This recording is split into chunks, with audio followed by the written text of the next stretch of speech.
anxiety. Outdoor anxiety. Outdoors.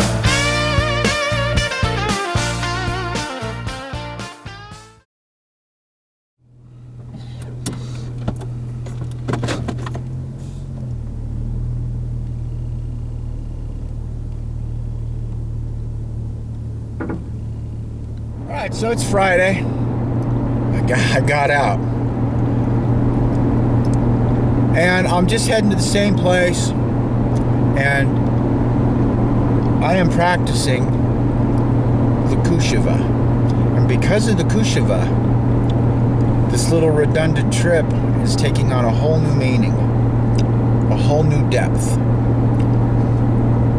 So just a couple things. This episode's for you.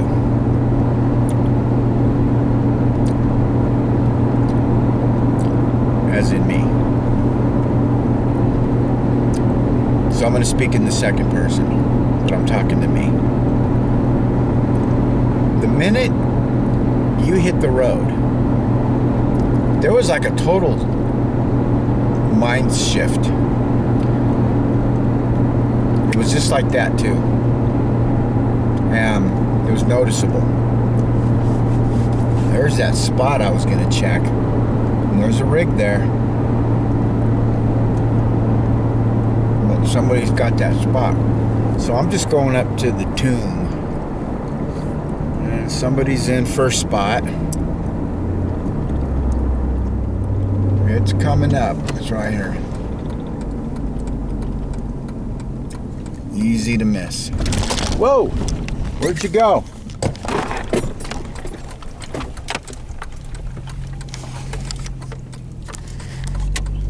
Had a car behind me.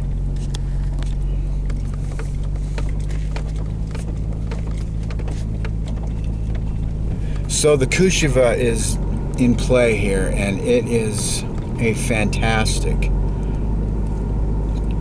tool. It's not anything other than that. Anyway, I'm gonna get situated here. We'll talk more about it. You?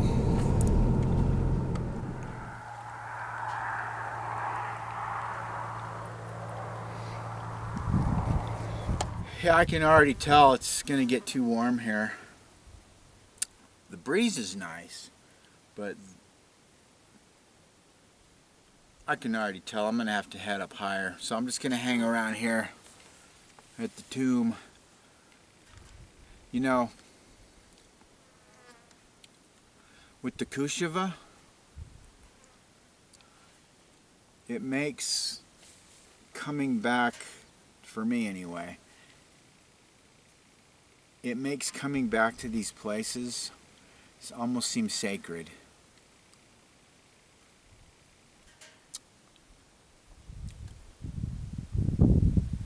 I don't know how else to put it.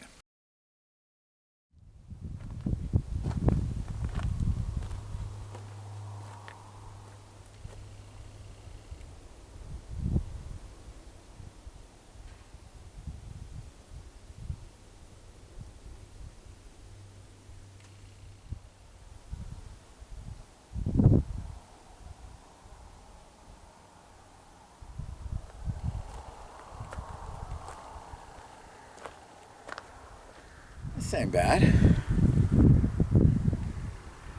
Yeah, it was so interesting the minute you got on the road. It was like there was like a chemical change. Now, that doesn't mean that the BS isn't still there. Like when I first got here, got a little wave of fatigue. It kind of came and went. What I really want to point out though is the nicotine withdrawal.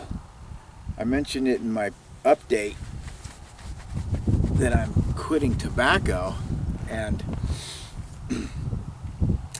looking back on it, I'm a month in to cessation, and I didn't notice it at first, but there's somebody coming. I didn't notice it at first, but I haven't been doing all my breathing exercises like I normally do. I haven't had to. I think that nicotine had me really wound up inside. They say it's a vasoconstrictor. And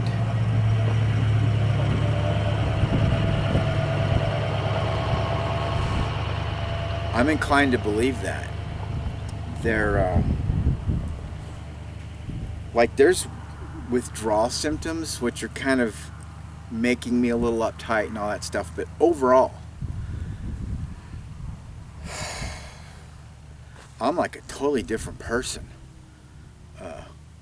as far as my central nervous system.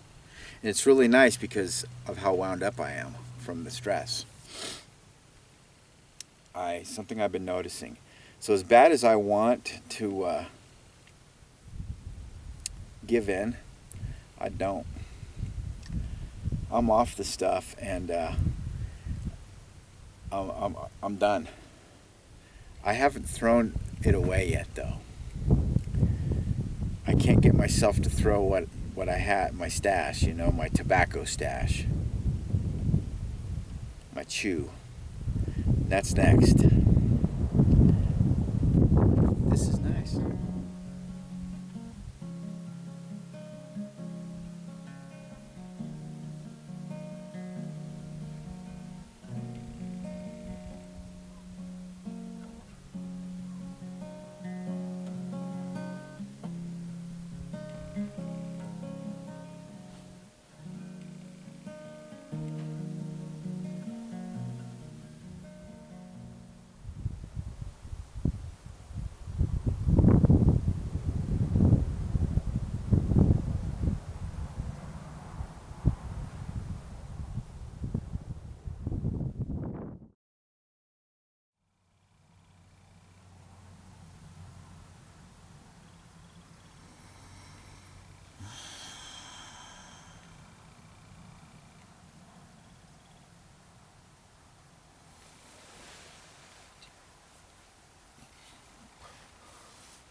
Well, that was a pretty incredible nap.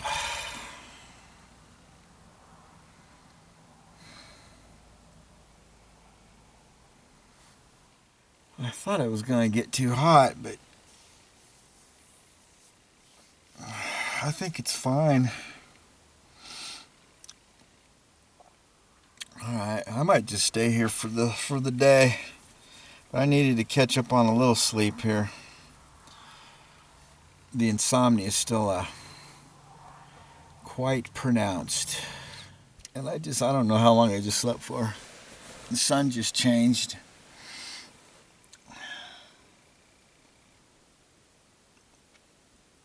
Wow.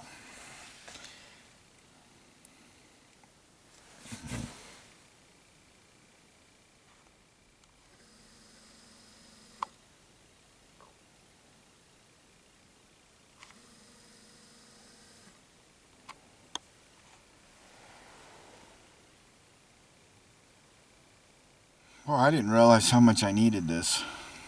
I suspected. I didn't realize how burnt out I was, though I suspected it. I don't mind just sitting here. I'm pretty convinced that through the trauma and the hyper awareness that you can get into, I don't think you need trauma. I think just life can do it to you. But that hyper vigilance caused a lot of problems. But there's this other side of the coin now. The hyper vigilance did something to open my mind up, I'm pretty sure. And I'm able to do things like hyper relaxation, which is an oxymoron, but I think you get what I'm saying. Hyper awareness, hyper gratitude, and this higher mind that opened up. I think it might just be something about the third eye, but to me it's not just right here. I mean, it's the whole, it's a increase in awareness, and I can feel it all up in here. And then a greater sense of my spatial existence opens up. And I think that it plays into like the whole concept of seize the day, but it's awareness. And it's so hard to explain. But I'm going to get up and have lunch, get into the higher mind, and seize this day. And really see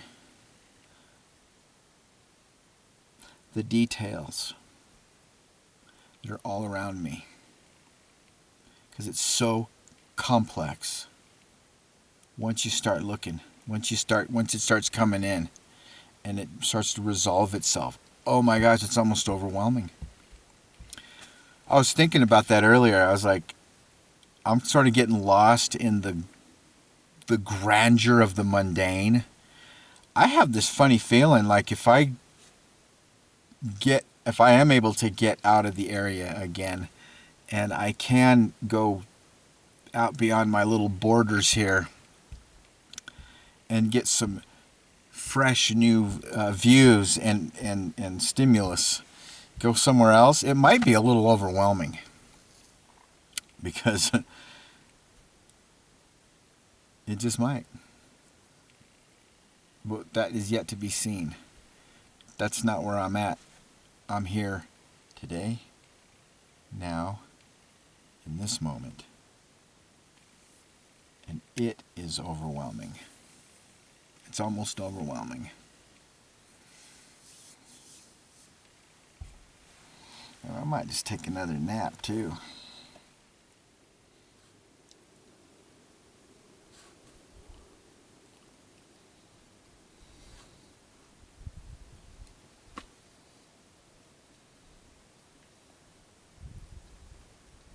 It never gets old.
We're all set up now. Decided to take the bike down. I'm like, I got to do it. Took a little spin. That truck that came by earlier, I thought they might be camping right down the way. I didn't see anybody. As far as I know, this is like a one way in, one way out. There must be another way out of here. But anyway, it looks like I'm alone, at least on this side of the campground. I have to say, I'm having these waves, and it's pretty much every time I do anything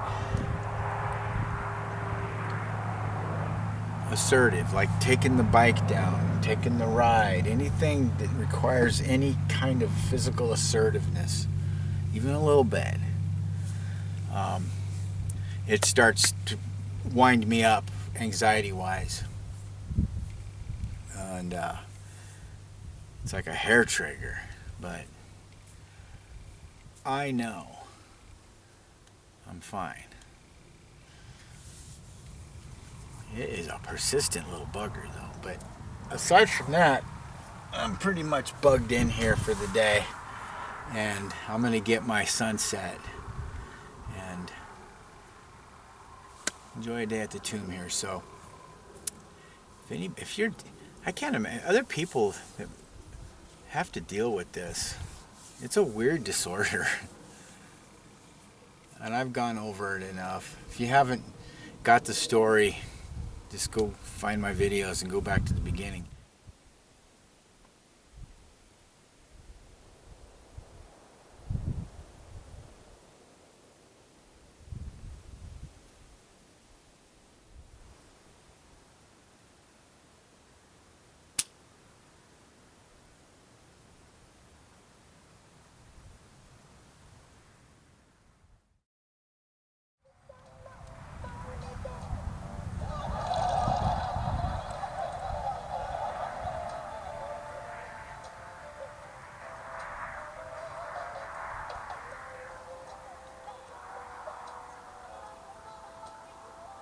It's the Benny Hill Show.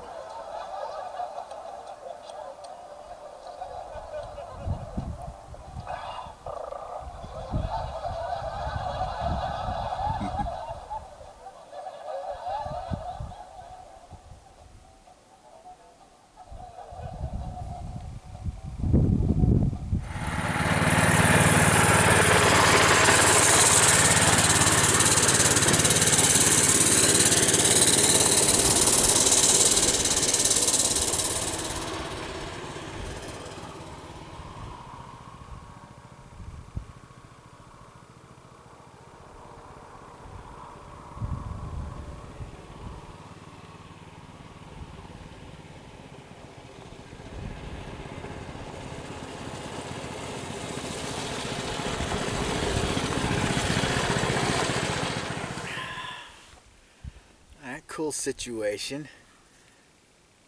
This is a free campground right off the side of the road here.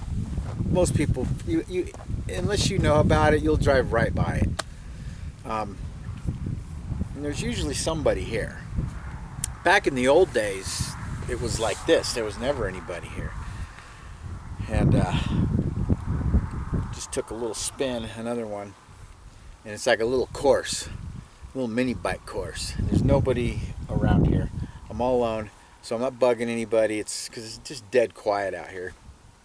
So the mini bikes, you know, it's a little noisy compared to everybody's got their e-bikes now. You know, so it's just kind of cool. Got a little race course, and yeah, let's ride too.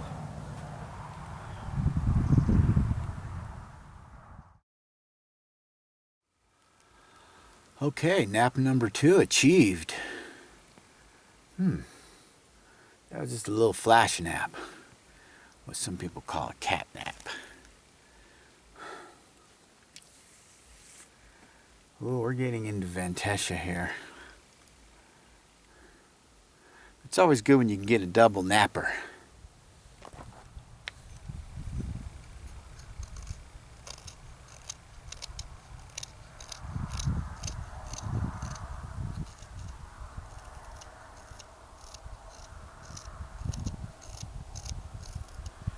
This is a different spoon.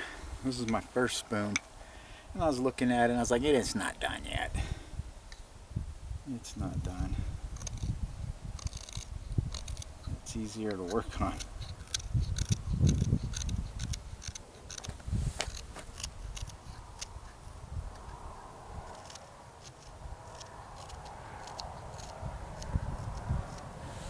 I think somebody showed up. That might be it for the mini biking.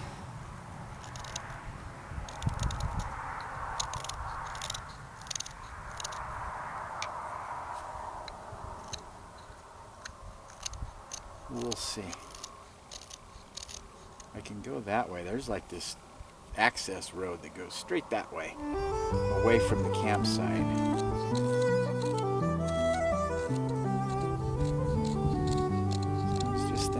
The sun dips low, a bruised and faded peach, as shadows lengthen, fingers reach. Her laughter echoed as sunlight streamed. The leaves they rustle as if a dream. My love I call, my voice a panic plea, swallowed by the ancient canopy. Each snapping twig, each whispered breeze, a cruel mimicry that offers no release. We walk this path, hand in hand beneath the oaks that guard this land. A flash of blue, a butterfly's flight distracted her and vanished from my sight. I traced her steps, a broken trail of leaves where panic blooms and reason grieves. The air grows cold, a shiver down my spine. My love, where are you? I call out with a whine. The forest breathes, a darkness deep and vast, each twisted branch a phantom from the past. My heart a drum against my aching chest beats out her name, a desperate wordless quest.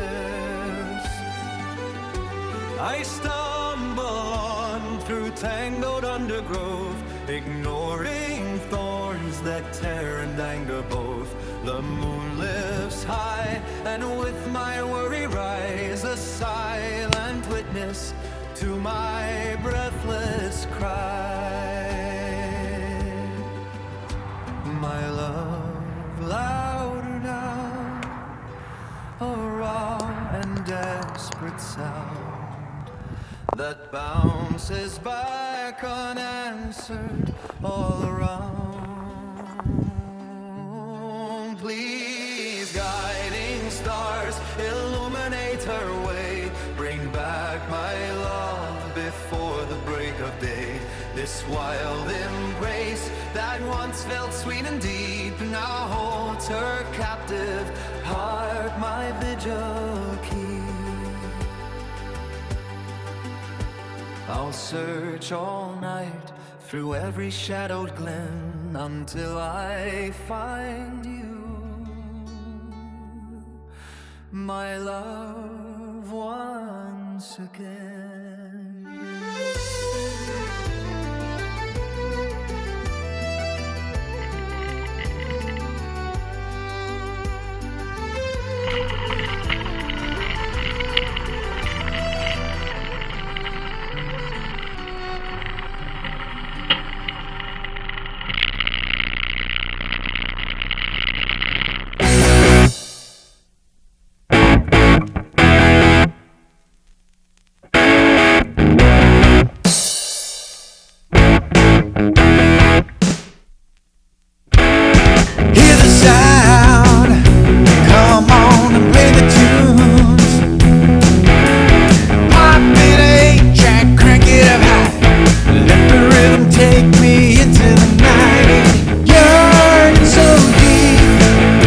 The echoes of the secrets of the old songs keep. Gonna jam, gonna sing, gonna dance. Wow!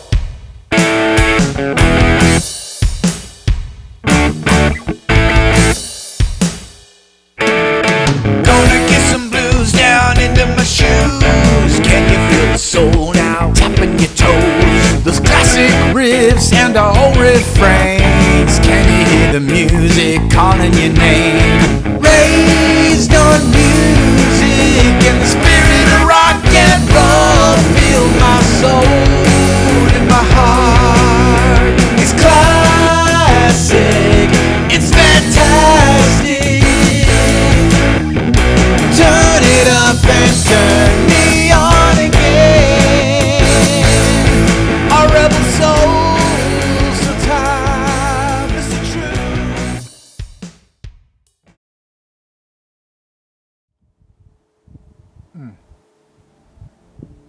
You know me, this is like my favorite part. It's the scale.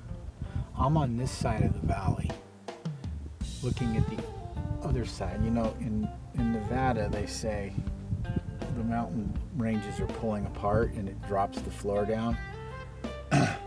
So I'm looking across one of those. And through binoculars, the depth of field is just so incredible. And then plus the long shadows with all the little creaky, crackly rocks and everything, and the canyons. It's just breathtaking. It never gets old.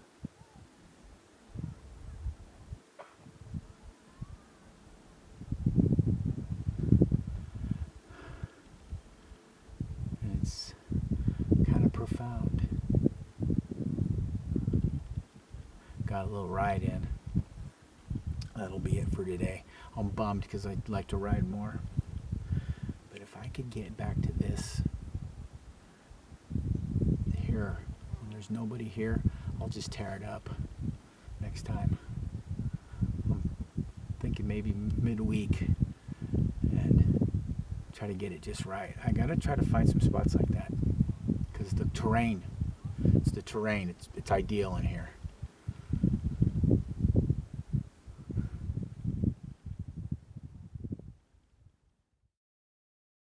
Well, thus ends another Anxiety Outdoors.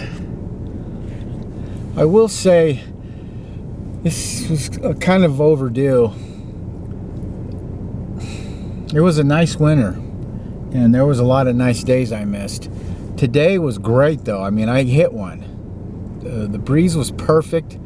It never did get too hot. I was a little shocked. So, on my scorecard, overall anxiety, very low. I did have some what ifs. I had a few isolated incidents, all manageable. Didn't get enough riding in, left a lot on the table today. But I wasn't really trying to this wasn't supposed to be a do everything day. I was really content to just sort of stare at the wilderness and just be still. That's basically what I did. But I got some stuff in, and it was good. So the long and short of it is, this is still a process, and I realize I'm really relearning or learning or teaching myself how to do this and how to live like this, living with that which I can't deal with, constantly present, the unthinkable that you have to coexist with, and the shock. I've noticed I'm getting like these shocks where I'm like, I can't believe this actually happened. I can't believe this is actually real. And it's like, I guess it's kind of like a jolt. It's weird. Of some realizations. But, you know, ultimately all you can do is say, it is what it is.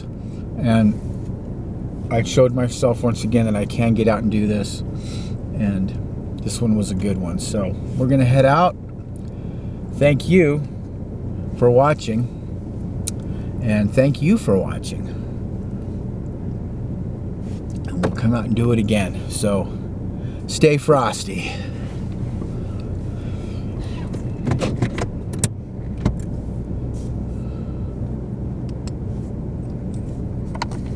Don't let the monsters get you.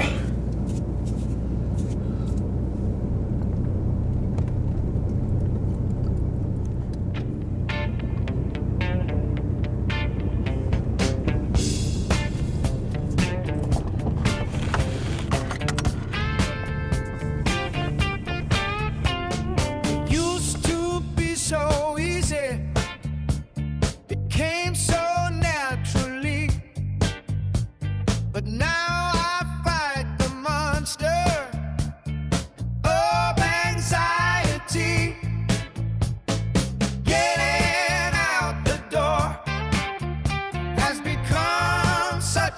sure.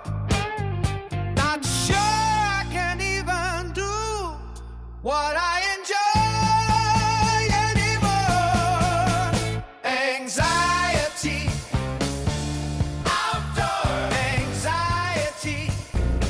All right, like the second I turned the camera off, no sooner did I turn the camera off, leaving, I hit a deer.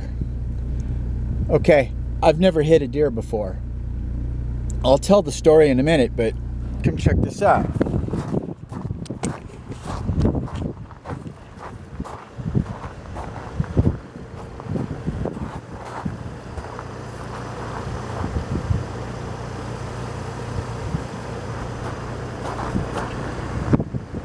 That's deer fur.